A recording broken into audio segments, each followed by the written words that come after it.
welcome back to 30 at 6 on Cecil TV. I'm Allison Donnelly, and today is Monday, July 15th. Rob Churnside here, and Allison, welcome back to 30 at 6. Thank you. It's been 2 weeks. Yeah. I'm back. We're getting ready, I guess, for the fair coming up. Yeah, we'll have all kinds of fair coverage now that it is nearly fair season. We're starting with this week, we'll be visiting some of the 4-H, those awesome kids and their animals. And then starting on Friday when the fair begins, we'll be doing regular walkthroughs of the fair to see what's going on. Cool. Something great every day, too. And it's going to be great weather. Statistically, you know, this is the hottest period from July 10th to July 17th, the hottest period of the year. Mm-hmm. Better than rain, right? Better than rain. Yeah, and there's so much to look forward to at the fair this year. We've had a couple of different people come on the show and talk about what they have to look forward to this year. So definitely people can check out past episodes. Yeah, and I heard that Doug Donnelly is going to really try and get to be an impromptu cookie judge. Oh, is he? I haven't. That's what I heard. Why not? And then on Saturday, we have the Apollo 11 moon landing, the 50th anniversary of that. So that's pretty exciting. It's been 50 years? It's been 50 years. I've been taking a lot of small steps between then and now. I haven't gotten very far, but that's great. And then we have our great good news story of the evening. Yes, and I think it's great that local people are involved in stories with happy endings here in Cecil County. Our happy place. Right, yeah. And I think it would be really cool to have people send in their own stories, to email us at info@cecil.tv or reach out to us on social media to send us their stories. And people could come on TV and tell us all about it. Oh, absolutely. That would be awesome. Your 15 minutes of fame? Yeah. And now for the news. On Friday evening, local residents who share concern for the welfare of children held in migrant detention camps gathered for a candlelight vigil in Elkton's Meadow Park. The Lights for Liberty event attracted some 40 people, both young and old, as a way to demonstrate their opposition to the Trump administration's policies of family separation and the harsh conditions under which children are forced to endure. The event was part of a coordinated effort in over 600 locations on 5 continents. Cecil TV was at Meadow Park, and there will be a report later in the show. Congressman Andy Harris has weighed in on President Trump's controversial weekend tweets. On Saturday, the president tweeted that 4 members of the House of Representatives who are women of color should, quote, go back and help fix the totally broken and crime-infested places from which they came. The comment has been roundly criticized as racist by Democratic leaders and rights activists. Andy Harris, during an interview today on WBAL, said that he did not believe the comments were racist, but appeared to interpret that the president was saying that the congresswomen should return and fix their districts in spite of the fact that the president's previous tweet referred to countries. It has been widely noted that 3 of the congresswomen were born in the United States. And if you notice that a lot of homes are being built in Cecil County, you are correct.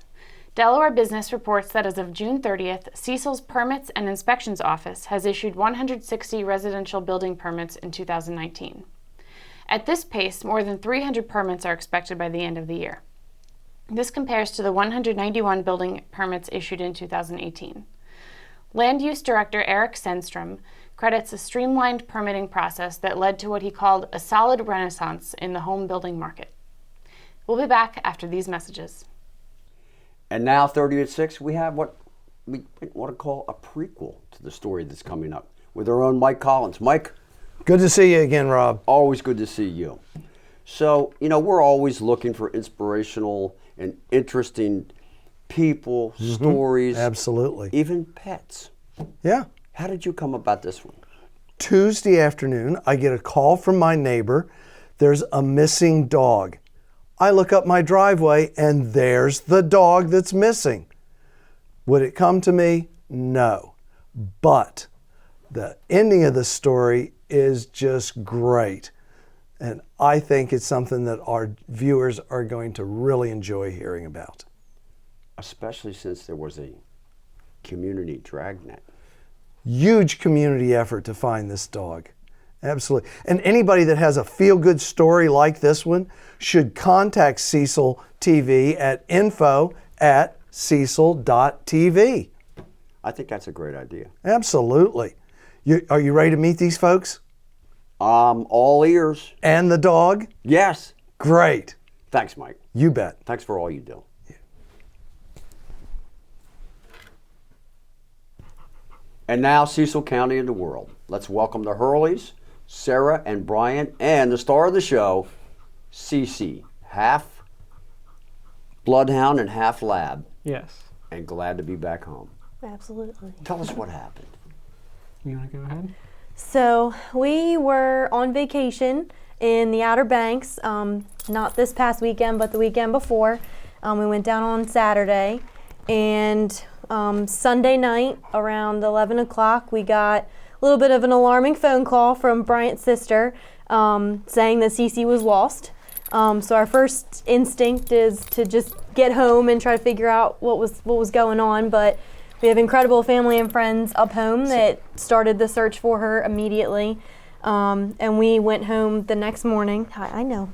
And Sarah, this is the community dragnet that we had talked about earlier. Yep. How did that all get organized? The first thing that popped up was his sister-in-law made a Facebook post to the Cecil animal pages and on her personal Facebook, and that really is what got things rolling. There were 750 shares on that.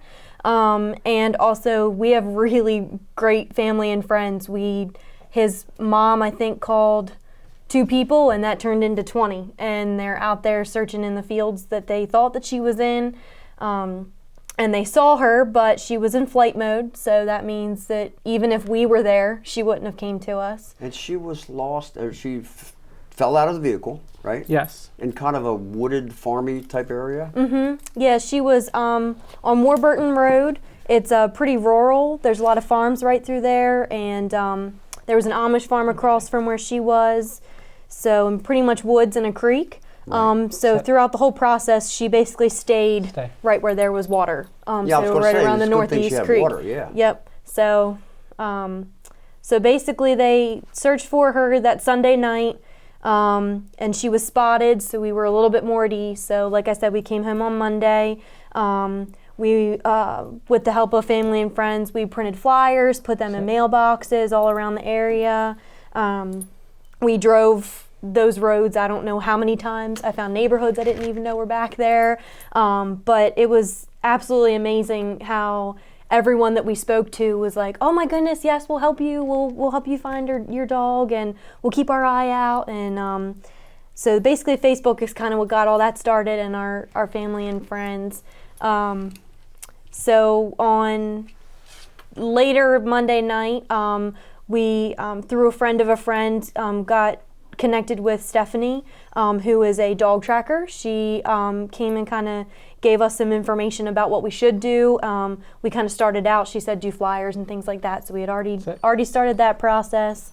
And basically, she gave us some information that we did not know, that when they're in flight mode like that, it doesn't matter who you are, whether you've loved them your whole life, or they won't come to you. They're scared of everything, cars, people, other animals, everything. So the best bet for us was to use our other dog, Cooper, and walk around all the woods and put our scent out there. Like, she's part bloodhound, so we were hoping she would come out and smell us. That is so true, because when our dogs got lost, they crossed the creek and lost their scent home. So our daughter went out with like an old blanket and rubbed it all over trees and stuff all along the banks of the creek, and then brought it back home so they could find their way home. Yep. Yes. So we were hoping to use her bloodhoundness to our advantage. And it took a little bit, but obviously she eventually came home. But everything that Stephanie taught us, she's just does this in her free time. She basically just said, pay it forward. So basically what we learned is to take our other dog out there, her blankets, our stuff, our clothes and things like that, like wet cat food, nasty smelling stuff, to kind of get her to come to different areas.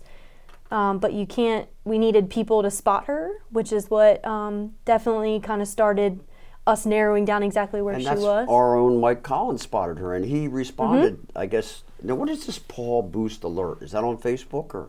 Yeah, that was another, it's kind of like an Amber Alert, but for dogs. I think it's Maryland, but one of our other friends actually created that, and that got shared another 500 times, but to a more broad scale. And it was basically just like a red bannered picture of her, trying to get her to just get her face out there, get her like color out there, so that if anybody saw her, they could contact us.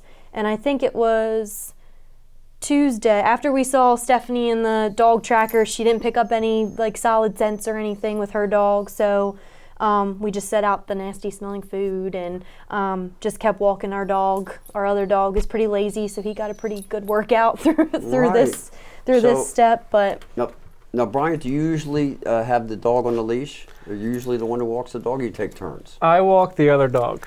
Right. The other dog is much bigger and might pull her around a little bit. She's just a tiny thing, so this is her dog. So you were walking the other dog. What's the other dog's name? Cooper. Cooper. You were walking Cooper, and you were both walking around, looking. Did Cooper actually spot Ceci, or? I believe Cooper knew where she was. Actually, one of the sightings we were at was at Cecil College, which ironically she works. That's where I work. She works there. How about that? And the baseball coach had spotted our dog underneath a tree, just watching him rake the field after baseball practice. Of course, like Mike found out, as soon as he were to go to try to get her, she would run. Right. But at this point in time, it was later on. I think she was ready to be found because she came back. As he was raking the field again, she came back, and that's when we got the phone call. It's pretty ironic how she went to her work. She was in that same patch of woods that's by Warburton is the same that comes up behind the college, and she was spotted around Ceci, who was also another woman that we met who was helping us find Ceci. She's off of Bouchelle Road. She spotted her around 12:30ish. Then she was spotted at the Cecil College Nature Trail behind the college around 2:30. And then I got the other phone call that she was down by the baseball field around 7:30, 7:45. And Stephanie, the dog tracker, also helped us. We put trail cameras up, put food out, again, her blankets, stuff that smelled like us. We can't thank the community enough because we had so many phone calls of sightings of Ceci. And, again, it's pretty ironic, Ceci called us about a dog that was in her driveway, and she really helped us out a lot. And they were more than accommodating for us to walk through their woods. I said, "Are you sure you don't mind us going through?" And they didn't care at all. And at the end of everything, we were stationed on, I guess, the east side of the woods, and his mother-in-law was on the west side.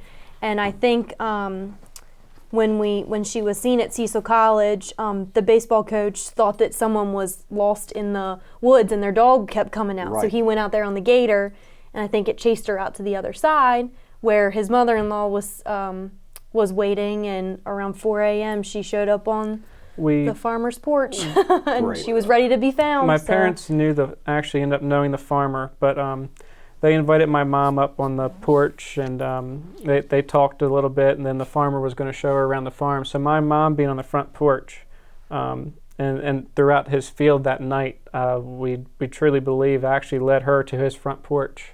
And when he got up for work at 4 a.m., she was on the front porch, and he opened the door and she went inside.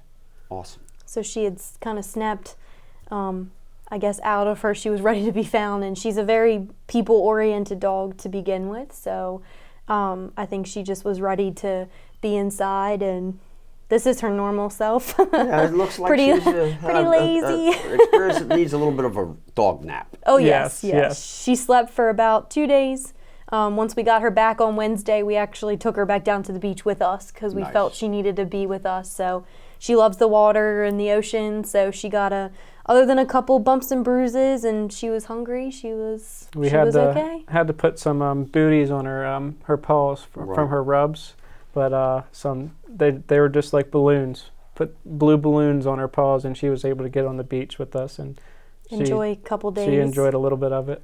All right. Yeah. This is a great story with a happy ending. These are the cameras that people use to maybe track the dog. Mm-hmm. We use technology with Facebook and the Paul Boost Alert. But mainly I think it's the goodwill and community spirit and everybody helping out that really made this a story with a happy ending. For I'm sure. glad for you guys. Yes. We Thank all you. are. Yeah, Yes, thank and you. I can't, like I said, we can't be thankful enough for the community. It was great. Thanks, Cecil County and the world.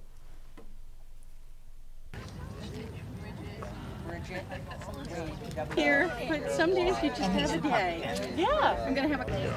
My name is Mary Ann Othello, and I am the chairperson for the REACT committee. This event is very important because we want to stress the importance of treating children as human beings with dignity and respect. The children right now that are in detention lack the basic needs that children have. And we want to stress the fact that they need to be treated with dignity, respect. They need showers, they need toothpaste, they need toothbrushes. And we're just calling attention to that. That's our purpose, that's our sole purpose. The person up with the 911 guy is asking.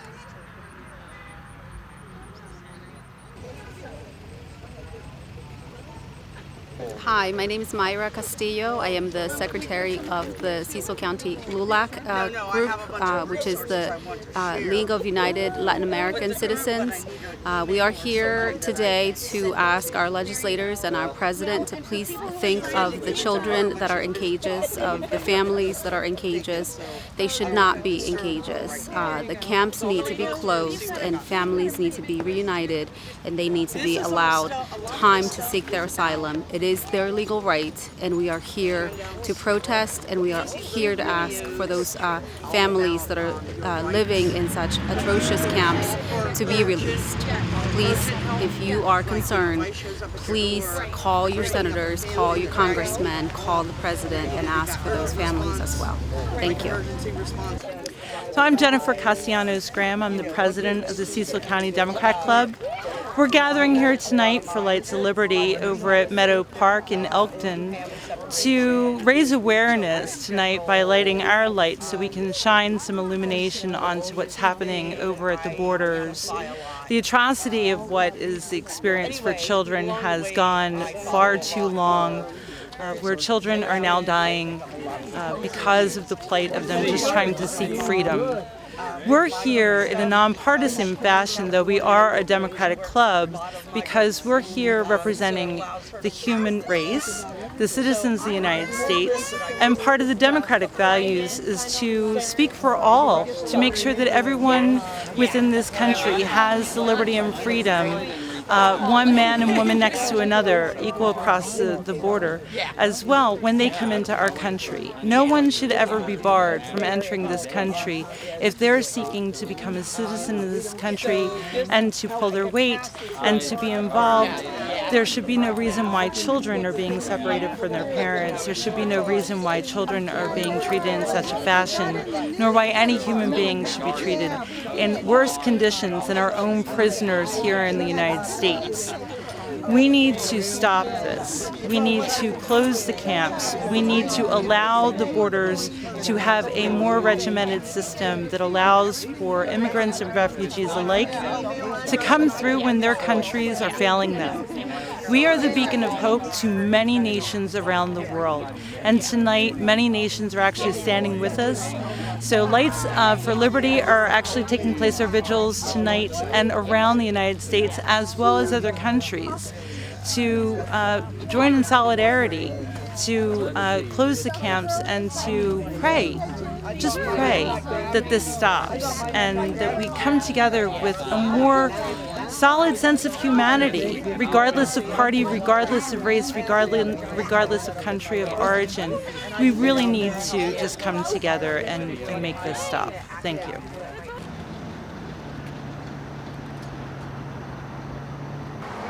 Thank you all for putting this together. This has been powerful. Thank you. Thank you.